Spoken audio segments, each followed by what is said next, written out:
বিশ্বে যা কিছু মহান সৃষ্টি চিরকল্যাণকর, অর্ধেক তার করিয়াছে নারী, অর্ধেক তার নর।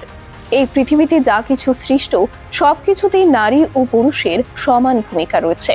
আজকের সময় দাঁড়িয়ে পুরুষের সাথে সমসাময়িকভাবে পাল্লা দিয়ে নারীরাও এগিয়ে চলেছে জোর কদমে। তাই নারীদের বিশেষভাবে সম্মান জানাতে প্রতি বছর 8ই মার্চ দিনটি বিশ্ব নারী দিবস রূপে পালিত হয়ে থাকে।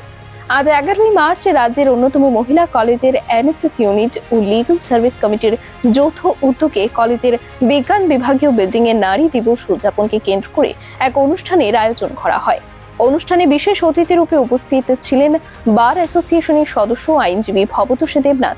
উপস্থিত ছিলেন মহিলা কলেজের দায়িত্বপ্রাপ্ত প্রিন্সিপাল সর্বরীনাথ সহ অন্যান্য অধ্যাপক অধ্যাপিকা ও ছাত্রীরা। এদিনের অনুষ্ঠানে মূলত নারীদের আইন সংক্রান্ত নানা অধিকার ও বিষয়বস্তু নিয়ে অ্যাওয়ারনেস বাড়াতেই এই অনুষ্ঠানের আয়োজন করা হয়।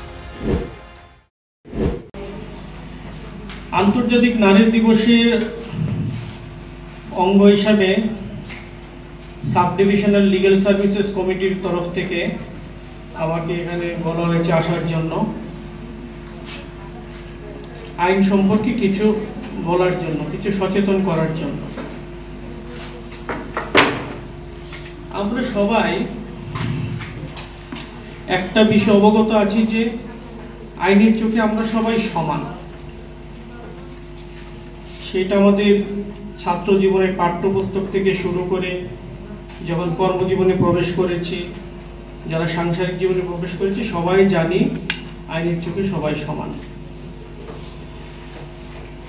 এই ছাত্রীরা কি বলো, সবাই আইনের চোখে সমান তো? ব্যুরো রিপোর্ট, খবরের প্রতিবাদ।